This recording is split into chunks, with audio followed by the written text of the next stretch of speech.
நம்ம ஜனனிக்கு மிகப்பெரிய ஒரு கொடூரமான விஷயத்த தான் இப்போ வந்து கதிர் வந்து பண்ணியிருக்காரு. அதுக்கேத்த மாரியே கதிர் வச்ச ரவுடிங்களும் நம்ம ஜனனிய என்ன பண்ணாங்க? இதனால ஜனனி ரத்த வெள்ளத்துல மிதந்துட்டு இருக்காங்க. என்ன நடந்தது? அப்படின்னு சொல்லிட்டு தாங்க பார்க்க போறோம். உண்மையிலுமே வந்துட்டு இப்ப பெண்கள் எல்லாருமே ரொம்பவே வந்து ஹேப்பியா இருந்துட்டு இருக்காங்க. ஏன்னா, அவங்க நெனச்சது எல்லாமே சக்சஸ் ஆயிட்டு இருக்கு.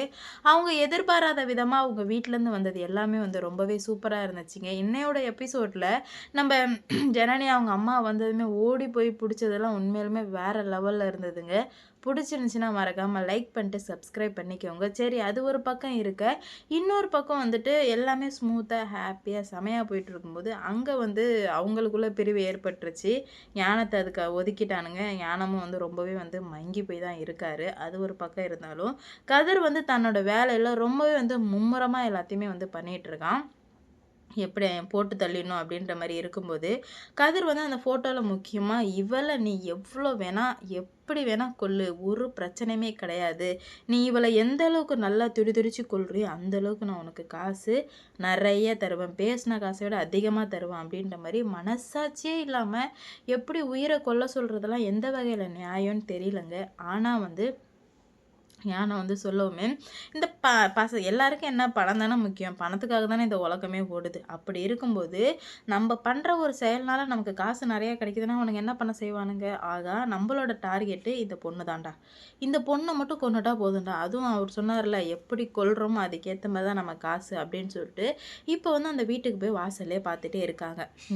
வர்றத வெயிட் பண்றதுக்காக. அதுக்கேத்த மாரி ஜனனி என்ன பண்றாங்க அப்படின்னு பார்த்தீங்கன்னா, இப்ப இன்விடேஷன் வைக்க போறாங்க. சாருலதா மேடத்துக்கும், கொற்றவை மேடத்துக்கும். இப்ப இன்விடேஷன் வைக்க நான் போயிட்டு வரேன் அப்படின்னு சொல்லும்போது, அப்ப கூட சொல்றாங்க, இல்ல. அ சக்தி வந்து சொல்றாரு. சக்திக்கு ஆனா பயம் வந்துருச்சு. "ஜனனி ஜஸ்ட் நான் அவர பத்தி தேடி போனதுக்கே என்ன எந்த அளவுக்கு கொடுமைப்படுத்துறாருன்னு உனக்கு நல்லாவே தெரியும். ஆனா நீ ரொம்ப நாளா சந்தோஷமா இருக்கிறோம் நம்ப. அப்புறம் நம்ம முன்னேறது எதுவுமே அவருக்கு பிடிக்காது. அவரு என்ன பண்ண போறாருன்னு எனக்கு தெரியல ஜனனி" அப்படின்னு சொல்லும்போது, "அதெல்லாம் ஒண்ணும் இல்ல சக்தி. பார்த்துக்கலாம்" அப்படின்ற மாரி சொல்றாங்க. "என்ன நீ இப்படிலாம் பேசிட்டு இருக்கியே?" அப்படின்ற மாரி கேட்க, "ஆ ஜனனி ஜாக்கிரதையா இரு ஜனனின்னு" சொல்லிடுறாரு. அதுக்கப்புறம் பார்த்தீங்கன்னா, நம்ம எதிர்பாராத விதமா கொற்றை மேடம் வர்றாங்க. இந்த விஷயம் தெரிஞ்சு வரவுமே ஏன்னா இவங்க தான் போஸ்ட் போட்டுட்டாங்க இல்லையா? ஆன்லைன்ல அத பார்த்து வர்றாங்க. வந்ததுமே, "ஜனனி, நீங்க வந்துட்டு திறப்பு விழா அப்போ நான் வந்து சில பல போலீஸ் எல்லாமே உங்களுக்கு காவலுக்கு குடுக்குறேன்." அப்படின்ற மாரி சொல்லும்போது, நம்ம ஜனனி பண்ற தப்பே இதாங்க. "வேணாம் மேடம். நான் பார்த்துக்கிறேன் மேடம். எந்த இதுவும் வேணாம் மேடம்." அப்படின்ற மாரி சொல்லிடுறாங்க. "அப்படிலாம் நினைக்காதீங்க ஜனனி. ஏன்னா வந்து அவனுங்க ரொம்பவே வந்து கொடூரமானவங்க நமக்கு எல்லாருக்கும் தெரியும். அதனால என்ன வேணா நடக்கலாம். அதனால நான் வந்து பாதுகாப்புக்கு குடுக்குறேன்." அப்படின்ற மாரி சொல்லும்போது, "அதெல்லாம் வேணாம் மேடம். எதுக்காக? இதுக்கு மேல அவங்களாலலாம் ஒண்ணும் பண்ண முடியாது." அப்படின்ற மாரி சொல்லவுமே, "அப்படி நம்மளால சொல்ல முடியாதே ஜனனி. ஏன்னா அவங்க என்ன வேணா பண்ணுவாங்களே ஜனனி. நம்மளால எப்படி அப்படி சொல்ல முடியும்?" அப்படின்ற மாரி கேட்கும்போது, "இல்ல மேடம். நான் தான் சொல்றேனே. இந்த மாரி அந்த மாரி எதுவும் நடக்காது." அப்படின்ற மாரி சொல்றாங்க. ஆனா எனக்கு எதுவும் நம்பிக்கை இல்லன்னு சொல்லிட்டு அவங்க போயிர்றாங்க. போன வேகத்துக்கு இவனுங்க போலீஸ் வர்றதெல்லாம் பார்த்து, "டேய் போலீஸ்லாம் வருதுடா" அப்படின்ற மாரி அவனுங்களுக்குமே வந்து பயம் வர ஆரம்பிக்கிது தான். ஏன்னா வந்து போலீஸ்லாம் இங்க வராம தானே இருந்தது. இப்ப வந்து போலீஸ் வரவுமே அவனுங்களுக்கே பயம் வர ஆரம்பிக்குது. அவனுங்க பயந்தான் இருக்கானுங்க. ஆனா நம்ம ஜனனி சொல்லிட்டு போயிட்டாங்களா, அதுக்கப்புறம் வெளிய போறாங்க. அவனுங்க வந்து நெனச்சானுங்க, "போச்சு போச்சு நம்ம பிளான் பண்றது எல்லாத்தையும் இந்த போலீஸ் கெடுத்துட்டு போயிடும் போலயே" அப்படின்ற மாரி நெனச்சிட்டு இருந்த அவனுங்களுக்கு, திடீர்னு நம்ம ஜனனி போலீஸ் போனதுக்கப்புறம் அவனுங்களுக்கு அப்பதான் நிம்மதியா இருக்கு. "அப்பாடா! போச்சுடா! இதுக்கு மேல நம்ம வேலைய நம்ம காட்ட வேண்டியதுதான்." அப்படின்னு முடிவு எடுக்கும்போது, ஜனனி வந்து வெளிய வர்றாங்க. ஜனனி வெளிய வந்ததுமே, அவனுங்களுக்கு அவ்ளோ ஹாப்பியா இருக்கு. வந்துட்டாடா, வந்துட்டாடா, போட்டு தள்ளிட வேண்டியதான்டா" அப்படின்னு சொல்றாங்க. உடனே வந்து அவங்க எல்லாருக்குமே வந்து என்ன பண்றது போதும்ன்னு சொல்லிட்டு சுத்தமா புரியல. என்னடா இது? இவனுங்க இப்படி பேசிட்டு இருக்கானுங்களே அப்படின்ற மாரி நமக்கே பயங்கரமா வந்து பயமா தாங்க இருந்தது. ஜனனி வெளிய வந்ததுமே இவனுங்க 4 பேர சுத்தி வளைச்சு, வாயில துணிய வச்சுறானுங்க. துணிய வச்சு கட்டையால அடி அடின்னு அதுல ஒருத்தன் வீடியோ வேற எடுக்குறாங்க. கட்டையால அடி அடின்னு அடிக்கிறான் நம்ம ஜனனி. அடிச்ச வேகத்துக்கு நீங்கலாம் யார்டான்னு சொல்லிட்டு மயக்கம் போட்டுர்றாங்க.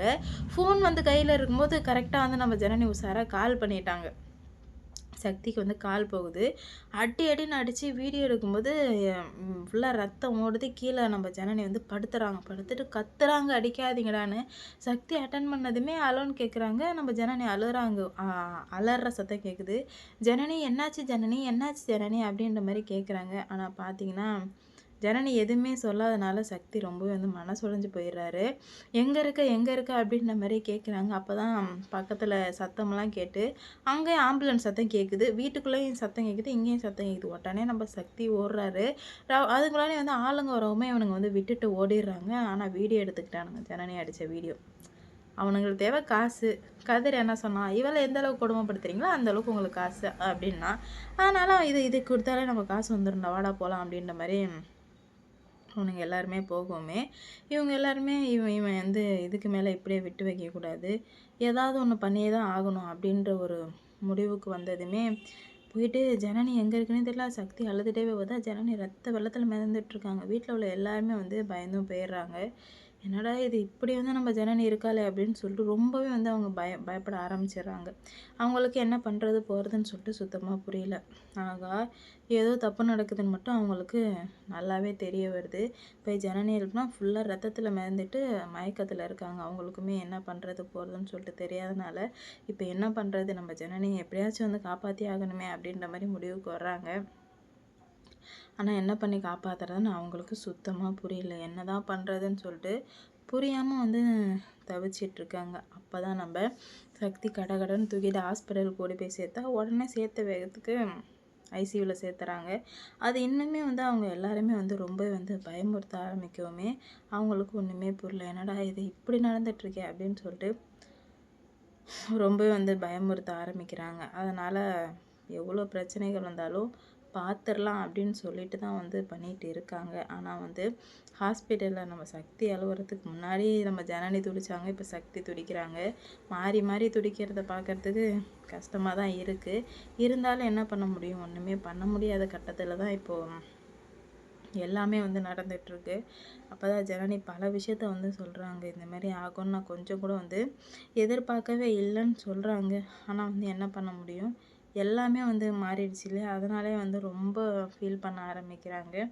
இதுக்கு மேலே ஒன்றுமே பண்ண முடியாது, எல்லாமே வந்து முடிஞ்சு போச்சு அப்படின்ற மாதிரி நினச்சி தான் நம்ம ஜனனி சரி பார்த்துக்கலாம், என்ன ஆனாலும் பார்த்துக்கலாம் அப்படின்ற மாதிரி ஒரு முடிவுக்கு வந்தாங்க. ஆனால் இதுக்கு மேலே வந்து எதுவுமே பண்ண முடியாது அப்படின்ற மாதிரி அவங்க தெளிவாக தெரிஞ்சுக்கிறாங்க. அவ்வளோதான் போச்சு அப்படின்ற மாதிரி தெரிஞ்சுக்கிட்டதுனால அடுத்தடுத்து என்ன நடக்க போகுது அப்படின்னு சொல்லிட்டு வெயிட் பண்ணி பார்க்கலாங்க. இந்த வீடியோ பிடிச்சிருந்தா லைக் பண்ணுங்கள், ஷேர் பண்ணுங்கள், மறக்காமல் சப்ஸ்கிரைப் பண்ணிக்கோங்க. அப்போ தான் நான் போடுற வீடியோ நோட்டிஃபிகேஷனாக வரும். அடுத்தடுத்து என்ன நடக்க போகுது, எப்படிலாம் வந்து கொன்று போகிறாங்க அப்படின்னு சொல்லிட்டு வெயிட் பண்ணி பார்ப்போம். இவ்வளோ நாளாக இருந்ததுக்கும் இப்போ இருக்கிறதுக்கும் டோட்டல் வித்தியாசங்க. என்ன நடக்க போகுது, எந்த மாதிரி கொண்டு போகிறாங்க பார்க்கலாம். இந்த வீடியோ பிடிச்சிருந்தா லைக் பண்ணுங்கள், ஷேர் பண்ணுங்கள், மறக்காமல் சப்ஸ்கிரைப் பண்ணிக்கோங்க.